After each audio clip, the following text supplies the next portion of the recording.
ini setelah kita cari tahu, ternyata cowok-cowok ini bukan cowok-cowok yang nyata. Yang biasanya lumpuh, rambut kemana, ini bersih. Dia bisa ngerakin tangannya. Tangannya gini, ini rambutnya diginiin, terus pas mau masuk pintu rumah, dia langsung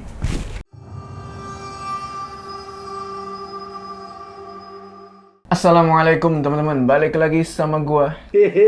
Apa kabar kalian semua? Semoga kalian semua yang menonton video ini diberikan kesehatan, dilancarkan rezekinya, dan selalu dimudahkan urusannya, dan selalu diberikan perlindungan dari wabah yang sedang melanda dunia saat ini.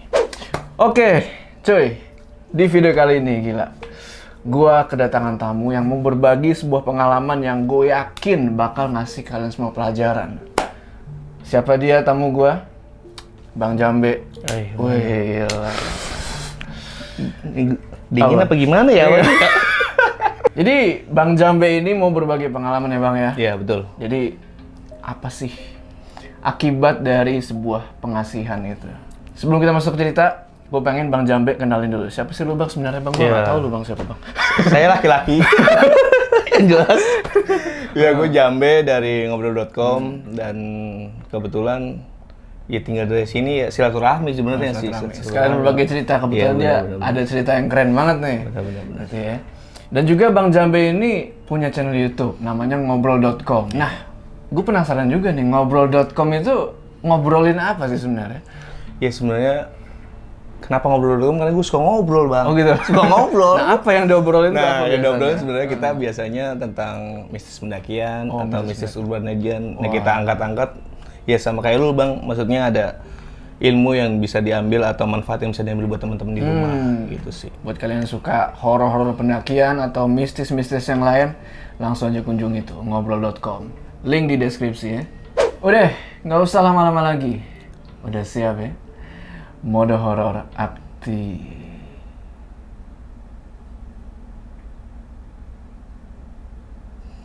Udah. Iya Bang Jambe, ya mungkin sebelum kita masuk ke cerita ya, kita mau bahas dulu nih. Kita mau kasih pengertian dulu, apa sih itu pengasihan Bang Jambe? Mungkin kan teman-teman belum tahu apa itu kan. Jadi pengasihan itu adalah gimana ya, salah satu tirakat cara ya untuk seseorang agar positif, aura positifnya keluar. Terus biar orang-orang tuh biar suka gitu sama dia, lawan jenis. Dan biasanya caranya tuh beda-beda untuk dapat pengasihan ini. Bisa dapat dari media orang ataupun dengan cara dia sendiri gitu sih Bang paling. Lu kan bilang, lu tuh ada mbah ya, nenek. Nah, nenek ini pernah bisa dibilang menjalankan pengasihan ini kan. Iya betul. Setahu gua yang tentunya ngelakuin pengasihan ini itu ada kayak konsekuensinya kan. Iya. Nah, lewat cerita ini kita bakal tahu nih apa sih efek dari pengasihan ini. Iya. Gitu. Jadi mungkin kalian yang berpikir nih, gue pengen menarik lawan jenis, gue pengen menarik si dia, makanya lu pengen ilmu pengasihan, lu harus tonton dulu cerita ini. Oke, nah gimana tuh Bang Jambe? Sebelumnya cerita ini nggak apa-apa kan buat diceritain Bang? Kebetulan untuk cerita ini alhamdulillah gue udah bilang ke saudara-saudara dan orang tua gue juga ya nggak apa-apa selama itu buat manfaatnya baik buat orang lain gitu sih Bang. Ya kalau gitu gimana tuh Bang Jambe ceritanya? Ya assalamualaikum warahmatullahi wabarakatuh. Waalaikumsalam. Paling gue sedikit cerita di awal dulu buat silsilah keluarga gue Bang. Oke. Jadi gue ini dari bapak itu memang asli orang Jogja dan ibu juga asli orang Jogja. Jadi memang gue dibesarkan dengan budaya Jawa. Dan untuk bapak dan ibu ternyata dari satu tempat yang namanya Gunung Kidul. Nah Gunung Kidul ini memang luas dan bapak tuh di daerah Semin, ibu di daerah Pelayan. Dan yang pengen gue ceritain ini sebenarnya dari nenek, dari ibu. Nah sebelumnya gue kasih tahu, gue tuh kalau biasa manggil kakek itu Mbah Lanang. Dan kalau untuk nenek itu Mbah Weto. dan keluarga semuanya, cucu cicit pun manggil seperti itu, Mbah Lanang dan Mbah Wedo. Nah, Laki-laki dan perempuan. Nah, Mbah Lanang dan Mbah Wedo ini memang dilahirkan dari zaman sebelum kemerdekaan. Jadi memang dari segi usia memang udah tua. Di Mbah Lanang itu seingat gue dari terakhir gue lihat biodatanya itu dia lahir di tahun 1928. Dan Mbah Wedo itu lebih muda sekitar 30 sampai 40 lah bang. Jadi memang udah tua gitu loh. Dan di sini gue akan menceritakan kisah awal mulanya Mbah Wedo dulu sih sebenarnya. Jadi mungkin Mbah Wedo ini kan hidup dari zaman yang susah nih bang, dari zaman penjajahan, dari zaman ya waktu itu bisa dikatakan bener-bener ya buat makan aja susah lah bang. Nah, Mbah Wedo ini memang dulunya kembang desa bang. Kembang desa. Dan dia ini jadi kayak rebutan lah banyak laki-laki. Karena dengan Simbah yang benar-benar menurut lelaki pada zaman itu memang sosoknya cantik. Dan memang daya pikatnya lumayan banget gitu loh bang. Nah, ternyata Mbah Wedo ini untuk mendapatkan daya pikat para laki itu nggak cuma pure alami gitu aja. Ternyata Mbah Wedo itu menjalani satu ritual lah bisa dikatakan gitu. Dan Mbah Wedo ini memang waktu itu kalau Jawa itu memang puasanya kuat. Puasanya kuat banget Mbah Wedo ini. Jadi untuk mendapatkan satu pengasihan ini itu Mbah Wedo puasanya yang dari puasa mutih, puasa ngebleng, puasa pati geni, sampai puasa weton. Nah mungkin sedikit gue ceritain puasa ngebleng apa sih, puasa putih apa. Jadi kalau puasa mutih kita mungkin udah tahu banyak orang ya. Kita akan makan semua yang berbau putih, nasi putih, air putih. Dan ada lagi puasa ngebleng. Puasa ngebleng itu dia nggak makan nggak minum bang selama beberapa hari sampai 40 hari kadang. Itu gimana? Nggak mati maksudnya? Ya itulah bang. Ada hal gaib yang bekerja di situ. Ada lagi puasa pati geni. Pati geni sama kayak ngebleng. Cuman bedanya dia akan memisahkan diri dari orang-orang. Oh ibaratnya kayak ngurung diri. Ngurung gitu diri. Ya? Jadi mau kencing, mau apa semuanya di situ. Gitu. Jadi nggak pindah-pindah. Dia nggak bisa berpindah tempat, ya di situ aja. Gila terus. Ada lagi puasa weton. Puasa weton ini biasanya puasa weton kelahiran. Jadi bukan tanggal kelahiran ya. Lebih weton. Jadi kalau Bang Jo tahu kita di Jawa tuh ada Pahing, Legi, kayak gitu. Nah, kita biasanya puasa di tanggal-tanggal itu. Nah, selanjutnya yang pengen gue ceritain, setelah Simbah melaksanakan seperti itu, ternyata Simbah memang mendapatkan aura positifnya tuh dari menjalankan seperti itu. Jadi dia lebih terpancar, lebih muda, seger waras, ayu. Nah, sampai satu titik ketemulah sama Mbah Lanang. Mbah Lanang ini sebenarnya nggak jauh dari desanya Simbah Wedo. Jadi cuman beda desa lah. Tapi di kampung sebelah, desa sebelah, memang Mbah Lanang ini dikenal sebagai orang yang bijaksana, jawara lah bisa dikatakan gitu. Sampai gue sampai gue di kampung pun ketika orang dengar nama Simbah itu takut. Sampai gue pernah di Jogja itu kan ada namanya belalang bang. Belalang, binatang itu. Belalang itu kan dimasak kalau di Jogja Gunung Kidul. Itu gue nyari belalang. Itu gue ngelewatin jagung, kacang punya lahan orang, sawah orang. Itu kan keinjek-injek ya bang. Hancur dong. Itu gue pakai arit. Lu anaknya siapa lu? Ini lahan gua. Oh yang punya lahan? Yang punya lahan. Maaf pak, saya anaknya si Amti. Itu nama ibu gua. Siapa itu? Ganti rugi nih siapa? Saya cucunya Mbah Warto. Oh Mbah Warto, ge. Gak apa-apa, udah pulang. Langsung gitu bang. Sejawara itu Mbak Lanang. Itu nggak ada yang berani kasarannya. Dengar namanya aja udah tahu Mbah Warto itu siapa. Akhirnya Mbah Wedo sama Mbak Lanang menikah lah di zaman itu. Gue nggak tahu persisnya tahun kapan, cuman dari pernikahan itu Mbah Lanang dan Mbah Wedo memiliki anak 11 sampai akhirnya sampai saat ini sisa 6. Karena waktu udah kecil bayi itu ada yang meninggal bang. Jadi dari 11 itu tinggal 9 yang hidup. Selama perjalanan pernikahan itu ternyata masih banyak yang godain Simbah.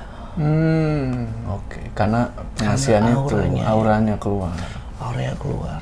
Itu sampai ada satu cerita dari bapak gue sendiri.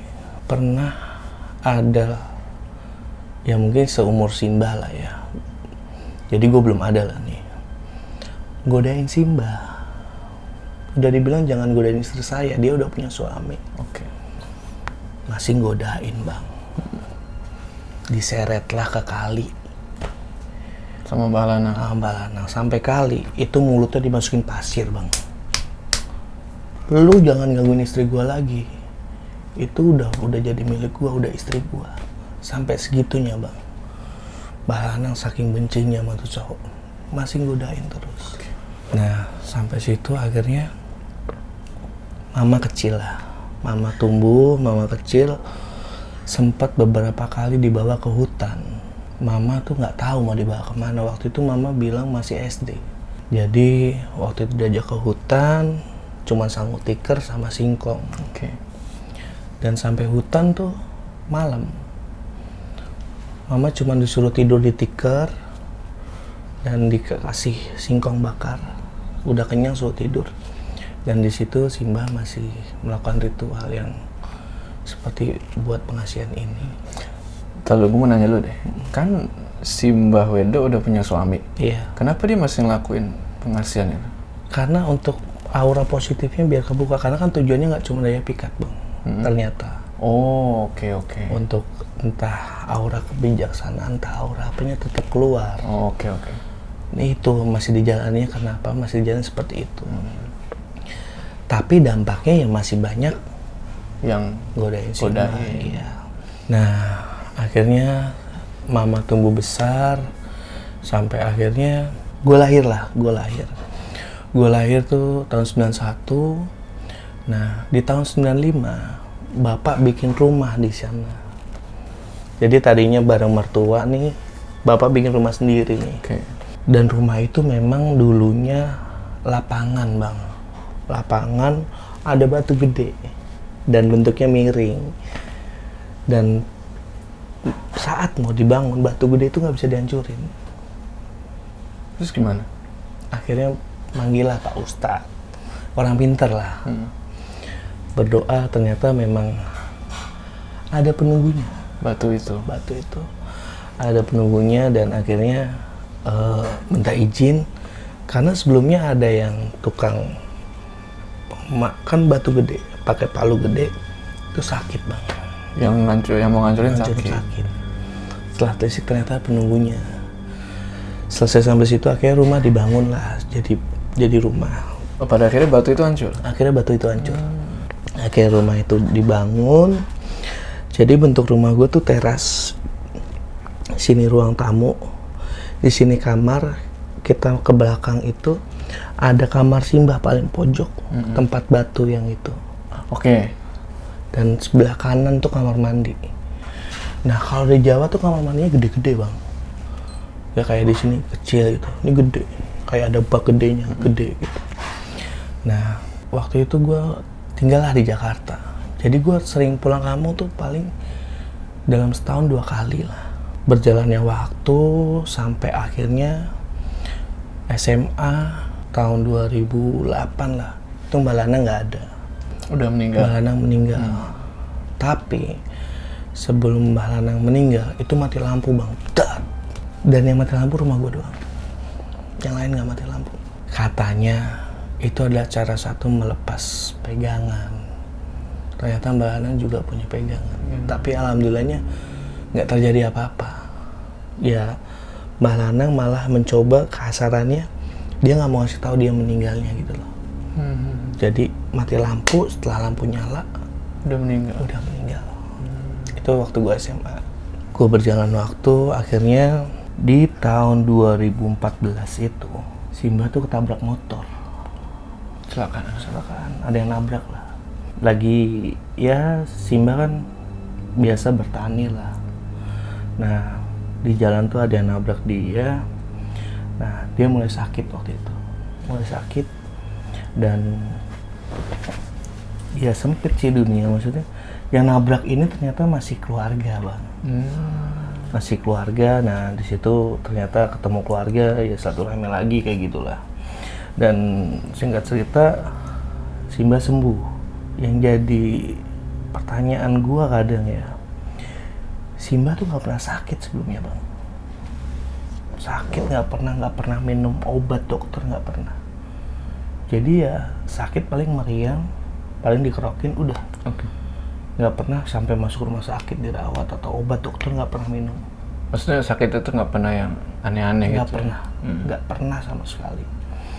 Nah 2014 tuh Simba ternyata semenjak ditabrak itu kakinya tuh agak ya bisa dikatakan bekas lah, jadi agak gimana gitu. Tahun ke tahun kan sebenarnya yang nunggu Simba itu di rumah gua itu adalah bude gua sama anaknya sama bapaknya. Jadi selama ini kita anak-anaknya yang sebanyak itu yang ada di mana itu kita cuma ngirimin duit aja buat pengobatan Simba dan makannya. Nah sampai 2015 pertengahan Simba lumpuh. Dan Simba cuma tiduran di dipan, di tempat tidur gitu kayu. Makan disuapin, minum diambilin semua, buang air ya di situ, semuanya di situ. Lumpuh, nggak bisa ngapa-ngapain. Dan semenjak itu dia jadi lupa kita semua bang. Dia manggil gua Mas. Dia manggil yang biasa ngurusin dia bude gua Yu. Yu tuh kayak panggilan kakak. Terus manggil suaminya itu Kang. Manggil saudara gua, sepupu gua tuh Mas juga. Di situ kita mulai merasa aneh tuh bang. Kok Simba kayak gini, kenapa ya? Kok manggil kita bukan kayak biasanya.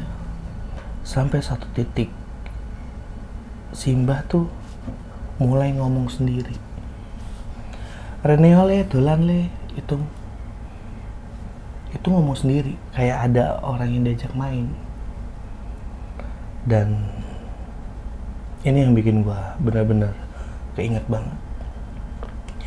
Simba itu kalau siang lumpuh, tapi kalau malam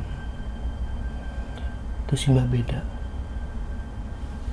Bedanya jadi dipannya itu kan bambu-bambu gitu bang ya. Itu dia pinggirin ke atas semua dan dia duduk di tengah-tengah dipan itu. Secara logika dia lumpuh bang. Gak mungkin kuat dong.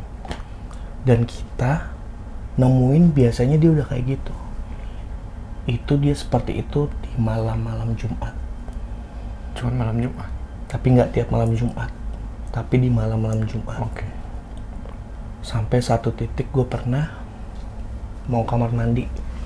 Jadi semenjak lumpuh tuh Simba di dipan, ditaruh di tengah-tengah sebelum kita kamar mandi. Jadi ketika kita kamar mandi bang, itu ngelewatin Simba yang lumpuh. Waktu itu gue ke belakang mau kamar mandi bang. Gue kaget. Tiba-tiba Simba ada di tengah-tengah dipan sambil duduknya sila gini. Terus Simba pandangannya beda, bersih. nggak pucet ya, bersih. Yang biasanya lumpuh, rambut kemana, ini bersih. Dia bisa ngerakin tangannya. Tangannya gini, ini rambutnya diginiin terus. Reneo. Gue langsung teriak, Bang. Pak, Ma, ini Simba kenapa gitu. Gue diem tuh, stuck, gue bener-bener stuck. Terus bapak mama ke belakang, dia ngeliat bapak gue. Reneo, Mas. Dipanggilin. Reneo, Mas. Karena aku gini. Dia ngomong gitu. Dan suaranya tuh kayak suara perempuan, nggak seusia nenek-nenek.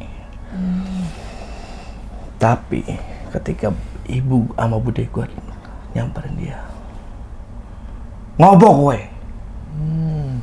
Ngopo? Dia marah. Dan di situ pun gue merasa Simba, ini bukan Simba, ini ada orang lain di sini. Dan di situ pun kita coba bangunin Simba. Gua, bapak gua, sama sepupu gua. Kita nggak kuat, Bang. Kita nggak ada yang kuat. Kita udah bertiga ngangkat. Yang biasanya kita sendiri kuat, ngangkat Simba itu kita nggak kuat.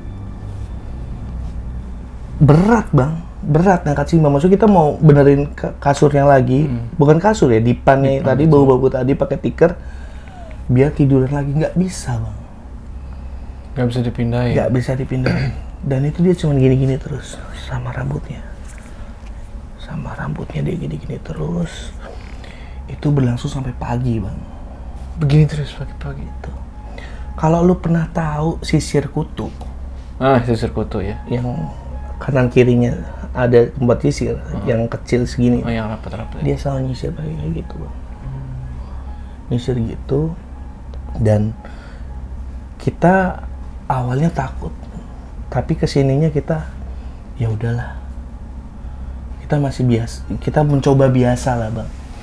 Kita mencoba biasa sampai akhirnya kalau pagi tuh kita mau subuhan, Simba udah tiduran di ubin. Dan kita pagi itu habis subuh baru tuh bisa diangkat. Satu orang aja kuat, Bang. Nggak kayak tadi malam. Itu di malam-malam Jumat tertentu dia seperti itu, Bang. Sampai satu ketika gue mau kamar mandi lagi. Gue itu bau melati kuat banget bau melati gue dari kamar mandi tuh. Mau kamar mandi, ini kan kamar mandi, Bang. Dari kamar mandi keluar sosok putri selendang hijau dari kamar mandi. Ini dia ngelewatin gue. Ternyata dia ke arah kamarnya Simba yang pojok. Tapi sebelum dia kamar Simba pojok, dia noleh ke gue gini. Senyumannya percis saat malam Simba berubah. Oh, gue ngerti. Mungkin yang malam itu ya ada hubungannya, Bang. Ini gue sumpah. Karena gue inget senyuman perempuan itu, Bang. Jadi perempuannya itu gue bisa gambarkan, dia pakai kayak kebaya gini, terus ini jarik. Tapi ininya selendangnya ini ada giniannya, Bang. Oke. Tapi hijau warna hijau, rambutnya keurai panjang, terus ada giniannya. Nah, ini sama gerakannya seperti Simba kayak gini nih. Jadi memang sosoknya itu rambutnya emang ke samping. Dan ini nggak cuma sekali, Bang. Sepupu gue pernah nemuin dia juga. Di saat dia mau kamar mandi, dia lewat juga. Tapi ada satu omongan. Apa tuh? Aku melu kue oleh orang, Mas. Minta ikut. Ya. Jadi dia pingin ikut sama sepupu gue. Karena memang sepupu gue ini yang ngurusin Simba selama kita anak-anak dan cucunya nggak di Jogja. Jadi sepupu gue yang ngasih makan semuanya. Karena kan ibunya dia atau bude gue udah tua juga. Jadi sepupu gue yang benar-benar ngurusin dia. Simba ini, Bang, semenjak sakit itu memang banyak perubahan yang nggak apa ya, di luar nalar bang. Jadi ada satu ketika nih bang, Simbah ini kayak dikejar-kejar banyak cowok-cowok bang. Banyak dikejar cowok-cowok, dan kita bingung tuh, kadang Simbah hilang, nggak di rumah. Dan setelah kita cari-cari ternyata dia di kolong tempat tidur bang, di bawah dipannya itu. Di kolong dipan tempat dia tidur. Nah ini setelah kita cari tahu, ternyata cowok-cowok ini bukan cowok-cowok yang nyata. Jadi cowok-cowok gaib. Nah ini ada erat kaitannya dengan Putri Selendang Hijau. Oke. Kemungkinan besar cowok-cowok yang gaib ini, karena ada Putri Selendang Hijau, terpikatlah. Makanya pada mengejar Putri Selendang Hijau sebenarnya. Tapi Simbah yang merasa takut. Ngerti gua. Karena kan si Putri Selendang Hijau ini kan nempel ke Iya, Simbah. Simbah. Jadi ada banyak sosok gaib cowok itu ngejar-ngejar Simbah, dan Simbah selalu ketika kayak gitu tuh ngumpet di bawah dipannya dia. Jadi gini, bisa dibilang karena efek pengasihan ini, selain si Mbah menarik laki-laki di dunia nyata, Iya. oh dia narik juga yang di dunia gaib. Betul bang.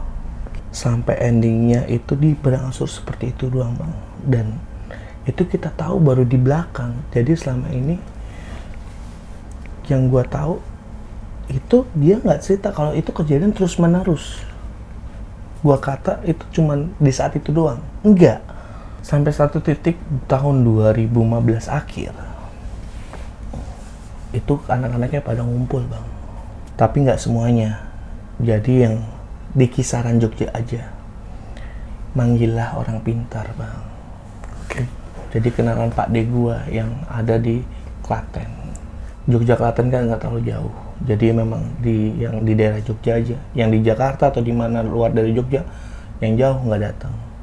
Tapi kita tetap info-info terus tentang kabar Simbah seperti apa. Nah, datanglah orang pintar ini bang. Nah, ngobrol-ngobrol dulu di teras depan. Yang gue bilang ada teras depan. Kenapa sih? Diceritain lah tentang kejadian-kejadian yang sebelumnya dialami oleh Simbah. Nah, orang pintar ini coba mau lihat Simbah. Pas mau masuk pintu rumah, dia langsung kelempar bang. Mental bang. Terus dia bilang, saya nggak kuat. Langsung bilang gitu bang. Dia teriak, saya nggak kuat. Akhirnya di situ nggak ada pengobatan atau nggak ada kejadian apa-apa. Dia cuman kayak gitu dan akhirnya dia memutuskan untuk balik. Jadi nggak sempat lihat Simbah. Depan pintu dia udah nggak kuat, dia ngomong gitu. Akhirnya di situ pun kita cerita, keluarga telepon-teleponan tentang kejadian hari itu. Ada apa sih sebenarnya? Simbah tuh kenapa? Kita nggak ada yang tahu keluarganya, anaknya, cucunya. Kita nggak ada yang tahu Simbah tuh kenapa. Dengan sikap Simbah yang mulai berangsur-angsur berubah. Nah, akhirnya di bulan Februari awal 2016 itu Simbah udah nggak makan, nggak minum. Nggak makan, nggak minum. Nah, terus gimana? Dia cuman tidur aja, ngeringkuk gini. Sambil napasnya terengah-engah bang.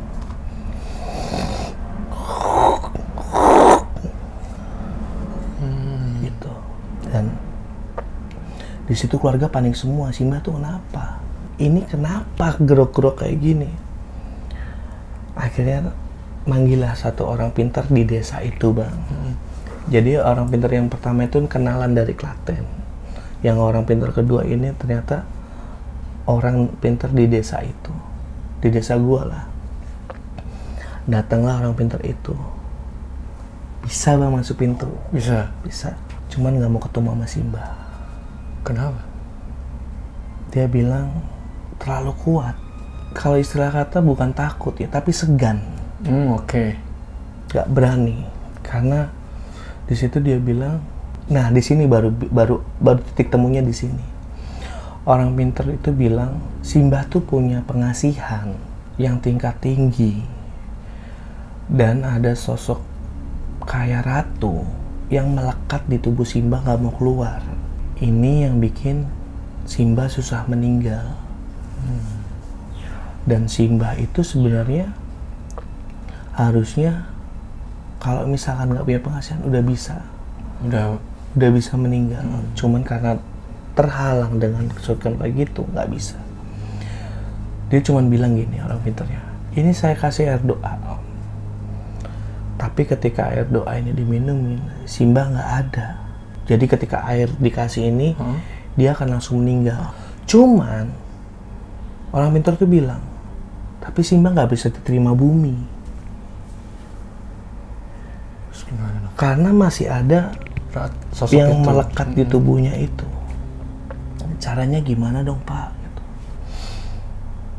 Akhirnya di situ dia bilang mesti ada anak atau cucunya yang mau kayak ngopenin, istilah kata ngopenin itu kayak mau ngurusin.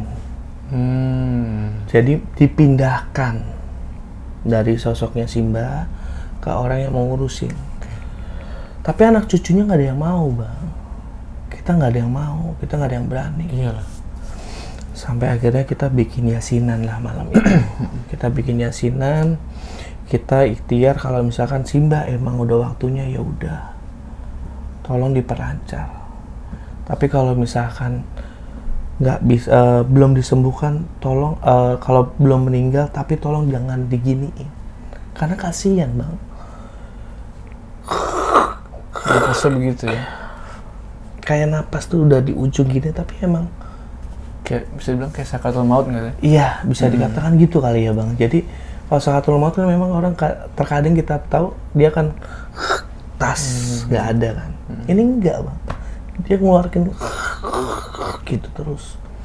Dan akhirnya selang berapa yasinan itu masih nggak meninggal juga Bang.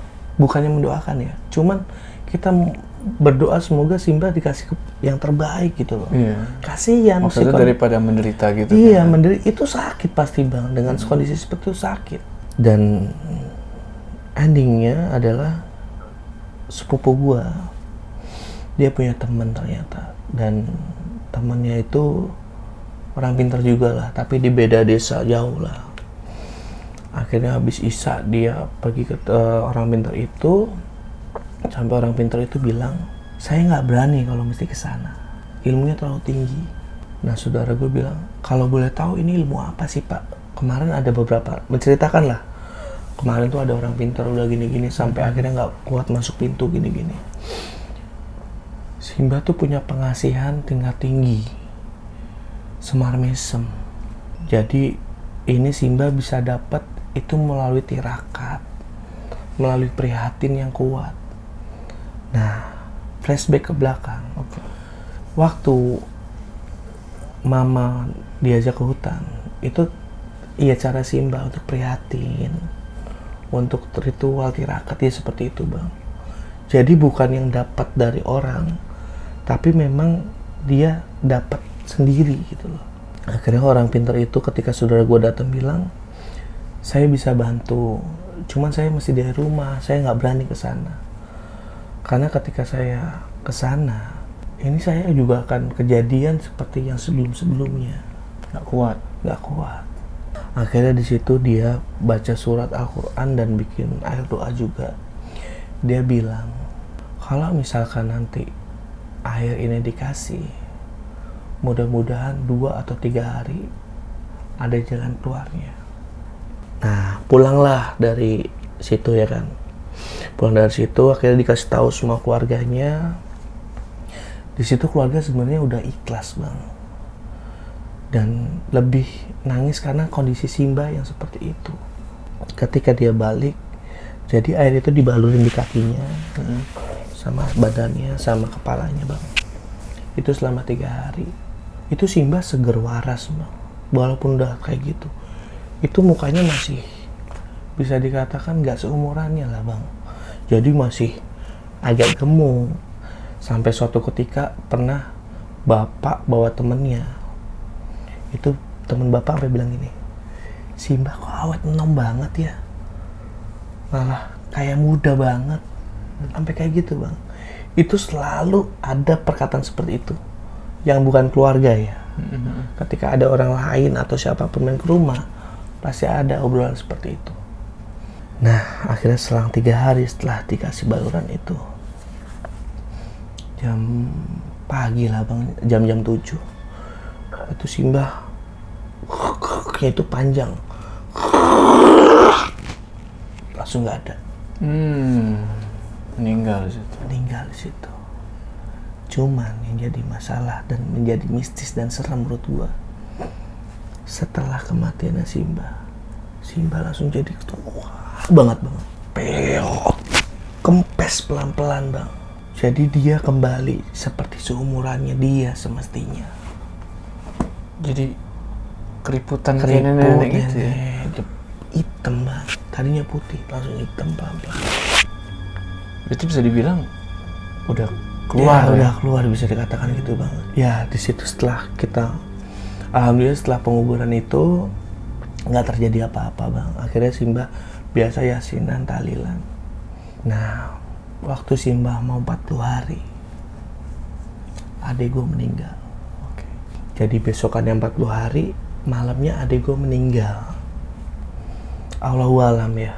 Cuman ada omongan katanya, adik gue tuh diajak sama Simbah. Dan di tahun 2018, setelah kematian Simbah, waktu mama mau pengajian 2 tahunnya Simbah, jadi besokannya pengajian Simbah dan adik gua tuh bang, mama meninggal di kereta saat perjalanan ke Jogja. Jadi saat pengajiannya itu 3 orang sekaligus, nenek gua, adik gua, dan ibu gua. Dan adik gua sama ibu gua tuh meninggalnya ya nggak ada firasat atau sakit firasat atau apa, meninggalnya tidur ya nggak ada. Tapi padahal kan nggak sakit, maksud gue kan nggak. Iya, kalau ada emang nggak sakit. Ibu memang sempat sakit, tapi dalam kondisi sehat waktu itu. Nah, setelah kayak gitu, akhirnya kita keluarga semua mendoakan semoga Simbah diberikan jalan yang terbaik. Ya semoga husnul khotimah. Tapi sampai sekarang udah nggak ada ini lagi, maksudnya. Ya kalau misalkan dikata gitu, rumah gue tuh masih seram sampai sekarang. Serem. Rumah yang di Jogja ya. Sampai kan itu sekarang nggak ada yang nempatin bang waktu itu. Kita saat pulang kampung, gue cuma sama bapak doang. Itu ada pocong lah, ada apalah itu. Ya karena rumah udah lama nggak ditempatin. Dan di situ gue lihat satu persatu orang yang gue sayang nggak ada. Dari Mbak Lana, Mbak Weto, itu kan semua di rumah itu. Ibu gua, adik gua, kayak gitu. Itu sih bang. Berarti rumah itu sekarang kosong? Rumah itu sekarang udah kosong, terus sudah dijual. Udah dijual? Karena gua nggak mau inget memori-memori yang di situ lagi sebenarnya. Oke. Terus gimana nih Bang Jambe? Lu ada ini nggak sih, ada kayak pesan-pesan gitu nggak nih buat orang-orang yang, buat teman-teman kita yang ngedengerin cerita ini? Iya, sebenarnya sih buat teman-teman di rumah, mungkin kalian bisa bilang ini zaman modern. Mungkin kalian bisa bilang ini zaman 2021, mana ada sih kayak gitu-gitu. Masih banyak bang. Masih banyak mungkin orang yang nggak kita tahu, sebenarnya orang yang kita kenal itu masih pakai seperti itu. Dan amalannya beda-beda. Yang gue saranin, ya kita punya Allah bang. Ya, benar. Kita punya Allah, semoga dengan serta gue kita selalu bisa tahu ya semua rezeki, maut, semuanya itu Allah yang ngatur. Jadi walaupun ada medianya mungkin salah satu bentuk ikhtiar, tapi kita juga mesti milih-milih gitu. Yang ikhtiar yang seperti apa, yang medianya seperti apa, itu kita mesti pilih-pilih. Jangan sampai kita jadi musyrik atau kesesatan. Benar. Gitu sih bang, paling pesan-pesan gue ya. Gue setuju sih bang. Pokoknya ya udahlah, maksudnya mungkin kalau lewat Allah, minta doa ke Allah itu mungkin nggak langsung dapet bang ya. Kita mesti nunggu. Nah mungkin karena itulah orang-orang tuh jadi aduh lama gitu kan. Betul. Makanya nyari jalan singkat. Tapi sejujurnya nih kalau kita lewat Allah itu paling aman bang. Maksudnya nggak ada efek samping, nggak ada tumbal-tumbalan, nggak ada. Aman Pokoknya gitu gini loh. deh, gue cuma bisa bilang dari kisah hidup gue ya, Allah tuh maha baik kok bang. Iya bener. Allah tuh maha baik, Allah tahu porsinya lu semana, dan Allah tahu apa yang terbaik buat lu. Ya jalanin aja lah. Iya bener. Dan lu akan lihat ujungnya tuh, oh alhamdulillah ya, gitu bang. Jadi kita tahu ya kenapa kok Allah ngasihnya pas segini, Iya. pas di sini gitu. Iya betul. Kan kita hanya perlu sabar gitu ya. Nah ini orang yang banyak kan orang nggak mau bang, Iya, sabar. itu susah sih Bang. Susah Emang. sih. Macet kita juga kadang nggak sabaran. Kayak gitu bang, sama aja. Kayak gitu sih teman-teman cerita dari gua. Oke deh Bang Jambe, ini gue makasih banget Iya, ya Bang udah Jo, siap, Bang mampir Jo. di channel gue cerita. Siap Bang Jo. Berbagi pengalaman yang Siap. mungkin kalian kita semua bisa ambil pelajaran ya Bang Jambe. Siap. Oke Bang Jambe, kalau ada cerita lagi jangan lupa mampir Siap, ya. siap. Kita berbagi lagi. Oke, Asik. siap. Pokoknya tunggu terus deh di Bang Jo ya. Jangan lupa mampir juga nih ke channel Bang Jambe ya. Siap. Ngobrol.com. Siap. Link di deskripsi. Siap. Kalau gitu sebelum kita berpisah, jangan lupa kalian like video ini, dan bagi yang belum subscribe, ayo subscribe sekarang ke channel ini dan channelnya Bang Jambe. Sampai ketemu di cerita selanjutnya.